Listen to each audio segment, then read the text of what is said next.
அனைவருக்கும் வணக்கம். பொதுத் தேர்வுகளை எழுதிட்டுருக்க மாணவ மாணவிகள் சிறந்த முறையில் தேர்வுகளை எழுதி நல்ல மதிப்பெண்களை பெறணும்னு சொல்லி தொடர்ந்து நான் பாபாட்ட பிரார்த்தனை பண்ணிகிட்ருக்கேன். மாணவ மாணவிகள் சிறப்பான முறையில் தேர்வுகளை எழுதி வெற்றி பெறுவாங்க. பாபாவுடைய அருளாசினான்னு சொல்லி நம்பிக்கையோடு இருங்க. அடுத்து நான் இப்போ 2-3 வீடியோ உடல்நல குறைவோடு இருக்கவங்களுக்காக போடலான்னு நினச்சிட்ருக்கேன். பாபா உயிரோடு இருந்த காலத்தில் சீரடியில் சச்சரித்திர கதைகள் மூலமா நம்ம பார்க்குறோம். ரொம்ப அதிசயமான முறையில் தீர்க்க முடியாத வியாதிகள் எல்லாம் தீர்த்தார் அப்படின்னு சொல்லி நிறைய கதைகள் வருது. இது மாதிரி இப்போவும் மருத்துவர்களால் கூட தீர்க்க முடியாத சில வியாதிகளால் பலர் அவதிப்பட்டுருக்காங்க, ரொம்பவும் கஷ்டப்படுறாங்க.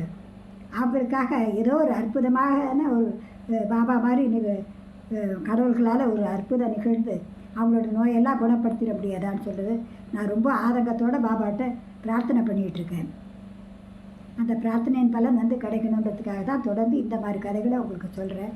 உடல்நலம் இல்லாமல் இருக்கவங்க தொடர்ந்து இந்த கதைகளை பாருங்கள், நம்பிக்கையோட பாபாவை வேண்டுங்க. அவரோட அருளாசினால உங்களுடைய துன்பங்களும் படிப்படியாக குறைஞ்சி நீங்கள் ஒரு ஆரோக்கியமான சூழ்நிலைக்கு வருவீங்கன்னு சொல்லி நான் நம்பிக்கையோடு இருக்கேன். நீங்களும் நம்பிக்கையோடு வேண்டிக்கோங்க, உங்கள் பிரார்த்தனை நிறைவேறும். இப்போ நம்ம அந்த கதையை பார்க்கலாம். புனே ஜில்லாவில் நாராயண்காவன்ற ஒரு இடத்துல தீபாஜி பாடின்ற ஒருத்தர், அவருக்கு ரொம்ப நாளாக நெஞ்சு வலி, கடுமையான நெஞ்சு வலி இருந்துகிட்ருக்கு. பல வியாதிகளால் ரொம்ப நாள் கஷ்டப்பட்டுருக்காரு. நிறைய வைத்தியர்கள் எல்லாம் பார்த்தும் அவரோட நோயை குணப்படுத்த முடியல. க்ஷயரோகம்னு சொல்கிறாங்க. ஆனால் அதனால் அவர் ரொம்ப கடுமையான முறையில் தாக்கப்பட்டு ரொம்ப நோய்வாய்ப்பட்டு கிடக்கிறாரு. கடைசியில் அவரால் நோயினுடைய கொடுமையை தாங்க முடியாமல் கடவுளை அழைச்சி ரொம்ப தெய்வத்துக்கிட்ட பிரார்த்தனை பண்ணுறாரு, என்னை எப்படியாவது காப்பாற்றுங்கன்னு சொல்லி. அப்போ அவருடைய நண்பர் பாபாவுடைய பக்தர் தான் அவர், நானா சாஹேப் சாந்தர்கன்றவர். அவர்கிட்ட ஒரு ஆலோசனை கேட்குறாரு. அவர் சொல்கிறாரு, நீங்கள் பாபாட்ட ஷீரடி போய் பாபாவுடைய பாதங்கள்லேயே சரணாகதி அடைங்க, அப்போ தான் உங்களுடைய துன்பத்துக்கு ஒரு வழி கிடைக்கும்னு சொல்லி ஒரு ஆலோசனை சொல்கிறாரு. அவருக்கும் அது மனசுக்கு திருப்தியாகப்படவே உடனே ஷீரடிக்கு வந்துடுறாரு. பாபா எதிரில் கொண்டு வந்து அவரை அமர வைக்கிறாங்க.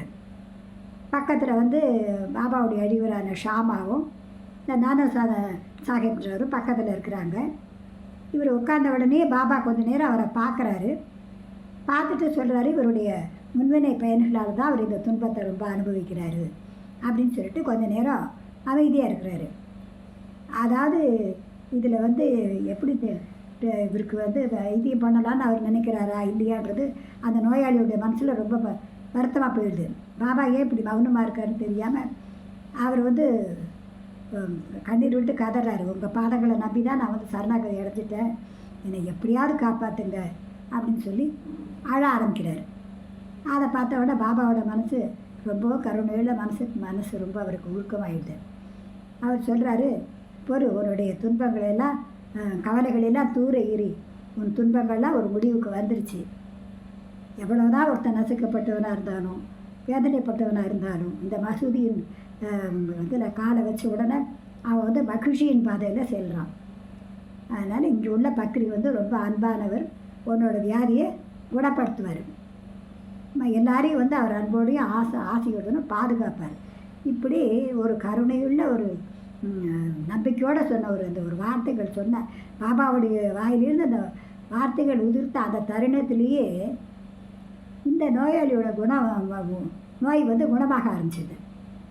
நோயினுடைய தன்மை குறைஞ்சிடுது.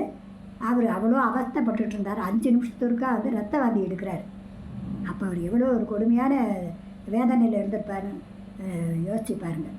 அப்படி வாந்தியை எடுத்தவர் எந்த விதமான சலனம் இல்லாமல் அமைதியாக இருக்கிறார்.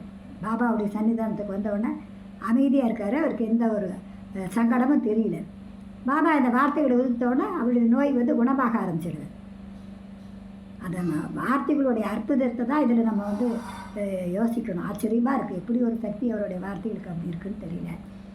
சொன்ன உடனே குணமடைய ஆரம்பிக்குது. அடுத்த நிமிஷம் அவர் என்ன சொல்கிறாரு, பக்கத்தில் ஒரு கொஞ்சம் எளிமையான இடம் தான், சுகாதாரமற்ற ஒரு இடம் தான், அதில் தங்கும்படி அவரை வற்புறுத்துறாரு. அவர் சரின்னு தங்கி இருக்கிறார். அப்போ 2 கனவுகள் மூலிமா பாபா அந்த நோயாளியுடைய துன்பத்தை தீர்க்கிறார். அந்த கனவுகள் என்னென்னா, அவர் நல்லா தூங்கிட்டு இருக்கும்போது அவர் ஒரு மாணவன் மாதிரி இருக்குது. அவருடைய மராட்டிய செய்யுள் ஒன்று அவர் ஒப்பிக்கலைன்றதுக்காக அவரோட ஆசிரியர் வந்து பெரம்பை எடுத்துகிட்டு அவர் அடிக்கிறார். அது மாதிரி கனவு காண்றாரு. அந்த அடி தாங்க முடியாமல் அவர் வலியோடு இருக்கிறாரு. அந்த கனவு கண்டுபிடிச்ச உடனே இன்னொரு கனவு. அந்த அடுத்த கனவில் வந்து யாருன்னு தெரியல, ஒரு கல்லை எடுத்து வச்சு அவர் நெஞ்சு மேலே வச்சு உருட்டுறாங்க. அந்த மேலேயும் கீழே உருட்டும் போது அந்த வலி தாங்காமல் அவர் கத்துறாரு. கல் நெஞ்சில் பட்டுட்டு உருட்டுறாங்க. அந்த வலி தாங்காமல் கத்தின உடனே அந்த கனவு முழிச்சுக்கிறார். கனவுலேருந்து முழிச்சுக்கிறார். அந்த 2 கஷ்டத்தோடு அவருக்கு வந்து அந்த நோயோட தன்மையை விடுபட்டுருதுன்றாங்க. இது எவ்வளோ ஒரு அதிசயமான நிகழ்வு பாருங்கள். யாராலையாவது இப்படி ஒரு நோயை குணப்படுத்த முடியுமான்னு சொல்லி பார்த்தா பாபா மாதிரி ஒரு அற்புத சக்தி படைச்சவங்களை தவிர வேறு யாராலும் இதுக்கு சாத்தியமே கிடையாது. அவர் உடனடியாக அந்த நோயிலேருந்து குணப்பட்டுற சிகிச்சை முடிஞ்சிருச்சுன்றாரு. அவரும் நன்றியோடு பாபாட்ட விடை பெற்றுட்டு அவங்க வீட்டுக்கு போயிடுறாரு. ஆனாலும் அவர் மறக்கலை. அதுக்கப்புறமா அடிக்கடி வந்து பாபாட்ட நன்றியோடு வராரு. பாபாவை பணிஞ்சு நமஸ்காரம் பண்ணிவிட்டு பாபாவுடைய அருளை ஆசையை வாங்கிட்டு தான் அவர் போயிட்டுருக்காரு. அது மட்டும் இல்லை, மகாராஷ்டிரா மாநிலத்தில் வந்து அடிக்கடி சத்யநாராயண பூஜைன்றது செய்வாங்க. ஆனால் இவர் வந்து சத்திய சாயி விரதம் அப்படின்னு சொல்லி எடுத்துகிட்டு இவரோட இல்லத்தில் பாபாவுக்கு வந்து நன்றி கடனாக அந்த பூஜையை ஆரம்பித்து இவர் செய்கிறாரு அப்படின்னு சொல்லி சச்சரத்தில் குறிப்பிடப்பட்டிருக்கு. இப்படி ஒரு அதிசயமான முறையில் அவ்வளோ ஒரு கடுமையான நோயை வந்து பாபா தீர்த்து வச்சார் அப்படிங்கிறதா. இது மாதிரி தான் நிறைய கதைகள் வருது. அந்த நோய்க்கும் அவர் நோயை தீர்த்து வைக்கிற விஷயத்துக்கும் சம்மந்தமே இருக்காது. ஆனால் நோய் தீர்ந்துடும். சிலது உதியனால் குணப்படுத்தியிருக்காரு, சிலது பார்வையினால் குணப்படுத்தியிருக்காரு, சிலது அவருடைய சொற்களால் குணப்படுத்தியிருக்காரு.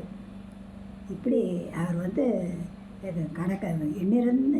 எண்ணிறடங்காத முறைகளில் வந்து பக்தருடைய குறைகளை தீர்த்து நோய்களை தீர்த்திருக்காரு. அதை வந்து சீரடியில் நிறைய மக்கள் அந்த கஷ்டங்கள்லேருந்து விடுபட்டிருக்காங்க. அதனால தான் பாபாவுடைய கதைகளை நம்ம கேட்கும்போது நம்மளுடைய துன்பங்கள்லேருந்து நம்ம விடுபடுவோம் அப்படிங்கிற ஒரு நம்பிக்கை நம்ம மனசில் இருக்குது. கண்ணீர் விட்டு நம்ம வந்து பாபாட்ட வந்து நம்மளுடைய கஷ்டங்களை சொல்லும்போது அவர் படிப்படியாக நம்ம காப்பாற்றுறதுக்கு அவர் முயற்சி பண்ணி நிச்சயமாக நம்ம கர்ம வினைகள்லேருந்து நம்மளை விடுவிப்பார். அந்த நம்பிக்கையோடு நீங்கள் வேண்டுங்க. பாபாவோட படத்தை வேறு எதுவும் உங்களுக்கு பூஜையெல்லாம் செய்யறதுக்கு முடியாது இயலாதவங்களால். அவர் படத்தை உங்கள் பக்கத்துலேயோ இல்லை இதுலையோ வச்சுக்கோங்க. அவரோட கண்ணை பார்த்து உங்களுடைய குறைகளெல்லாம் சொல்லுங்கள். உங்கள் உடம்புல இருக்க வேதனைகளை சொல்லி கண்ணீர் மல்க நீங்கள் சொல்லுங்கள். மனசு விட்டு நீங்கள் சொல்கிற அந்த ஒவ்வொரு வார்த்தையும் பாபா மனப்பூர்வமாக ஏற்றுட்டு உங்களை வந்து அந்த பிரச்சனையிலேருந்து விடுவிக்க நிச்சயமாக முயற்சி செஞ்சு காப்பாற்றுவார் அப்படிங்கிறதான் என்னுடைய உறுதியான நம்பிக்கை. இது வந்து அநேகமாக பாபா பக்தர்கள் எல்லாருமே இதை வந்து உணர்ந்து தான் சொல்லுவாங்க. ஏன்னா அவர் உயிரோடு இருந்தபோது அது மாதிரி நிறைய செஞ்சார். இப்போ அவர் இறந்த பிறகும் கூட அவர் நம்பிக்கையோடு சரணாகதி அடைஞ்சு கேட்குறவங்ககிட்ட அவர் இப்போவும் இன்னும் உயிரோடு இருக்கிற மாதிரி இருந்து நமக்கு செஞ்சு நிழலாக இருந்து துணை புரிகிறார் அப்படிங்கிறது அனுபவபூர்வமான உண்மை.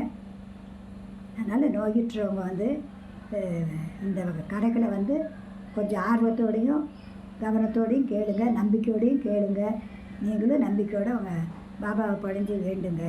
உங்கள் நோயிலிருந்து விடுபடணும்னு சொல்லி நான் உங்களை மனப்பூர்வமாக நான் வந்து பாபாட்ட பிரார்த்திச்சுக்கிறேன். ஏன்னா நோயற்ற வாழ்வு தான் குறைவற்ற செல்வம்னுவாங்க. என்னதான் செல்வங்கள் மகிழ்ச்சி என்ன இருந்தாலும் நோயுற்றவங்களால் மகிழ்ச்சியாக இருக்கவே முடியாது. அதனால் நோயிலேருந்து முக்கியமாக அவங்க விடுபடணும். அதுக்கு பாபா தான் அருள் புரிவார்ங்கிறது என்னுடைய நம்பிக்கை. ஓட முடியாதவங்க எல்லோரும் நம்பிக்கையோடு வேண்டுங்க. பாபாவோட உதி கிடச்சிதுன்னா அதை கட்டாயமாக அவங்க நெத்தியில் வச்சுக்கோங்க. நீங்கள் சாப்பிட்ற மருந்தை வந்து சாப்பிடும்போது இது பாபாவுடைய இதனால் கிடையாது, அருள்னால் கிடைச்ச மருந்து அப்படின்னு சொல்லி அது ஆங்கில மருந்தாக இருந்தாலும் சரி, வேறு வைத்திய முறைகளை எந்த மருந்தை நீங்கள் சாப்பிடும்போதும் பாபா கொடுத்த மருந்து அப்படின்னு மனசில் நினச்சிக்கிட்டு நீங்கள் சாப்பிடுங்க. அந்த மருந்துக்கு ஒரு கட்டாயமாக ஒரு அதிசய சக்தி இருக்கும். அந்த சக்தியினால் நீங்கள் வந்து அந்த துன்பத்துலேருந்து கொஞ்சம் கொஞ்சமாக வெளியே வந்து நல்லபடி ஆகிடுவீங்கன்ற நம்பிக்கை எனக்கு இருக்கிறனால தான் நான் மீண்டும் இதை சொல்கிறேன். நோயற்றவங்க கண்டிப்பாக இதை முயற்சி பண்ணுங்கள். தைரியத்தோடு இருங்க. மன உறுதி இருக்கணும், தைரியம் இருக்கணும். நீங்களும் முயற்சி பண்ணி எப்படியாவது நம்ம இந்த கஷ்டத்துலேருந்து வெளிவந்துடணும் அப்படின்னு சொல்லி ஒரு மன தைரியத்தோடு இருங்க. நிச்சயமாக நீங்கள் வெற்றி பெறுவீங்க, நோயிலேருந்து விடுபடுவீங்கன்னு சொல்லி நானும் உங்களை வாழ்த்துறேன். எனக்கு வாழ்த்தக்கூடிய அளவுக்கு எனக்கு பாபா கொடுத்த சக்தியை வச்சு தான் சொல்கிறேன். எனக்குன்னு தனிப்பட்டது கிடையாது, சக்திகள்னு கிடையாது. நான் நிறைய பூஜையெல்லாம் செய்வேன், கடவுள் வழிபாடுகள் செய்வேன், எனக்கு தெரிஞ்சு நிறைய நல்லதுகள் செய்கிறேன். இதை தவிர நான் வந்து பாபாவை தான் முழு மனசோடு நம்பி அவரோட வாக்குறுதியை நம்பி தான் உங்களுக்கு வாக்குறுதி தரேன். என்னுடைய வாயிலேருந்து பாபா தான் வாக்குறுதி கொடுக்குறாரு உங்களுக்கு அப்படின்ற ஒரு நம்பிக்கையோடு நீங்கள் வந்து இந்த கதைகளை பார்த்து பலனடைங்க. இந்த வீடியோ சின்னதாக தான் போட்டிருக்கேன். ஏன்னா பெருசாக போட்டால் யாராலையும் படிக்க முடியல, இப்போ கேட்க முடியல. அதனால் சின்ன வீடியோ தான் போடுறேன், அடிக்கடி போடுறேன். இது மாதிரி நோயுற்ற கதைகளே இன்னும் ஒரு 5-6 வீடியோ வரும்னு நினைக்கிறேன். முடிஞ்ச அளவுக்கு போடுறேன், பாருங்கள், பலனடைங்க. நல்லா இருந்தால் லைக் பண்ணுங்கள், கமெண்ட் பண்ணுங்கள். தொடர்ந்து நான் வீடியோ போடுறதுக்கு உங்களுடைய ஆர்வம் தான் எனக்கு துணையாக இருக்கும். பாபாவோட அருளையும் ஆசையால் நீங்கள் எல்லா நலமும் பெறணும், உங்களுடைய பிரார்த்தனைகள் நிறைவேறணும், நீங்கள் எல்லோரும் நல்லா இருக்கணும்னு சொல்லி நான் மனப்பூர்வமாக பிரார்த்திச்சுக்கிறேன். நல்லதே நினைப்போம், நல்லபடியாக இருப்போம். ஓம் சாய்ராம்.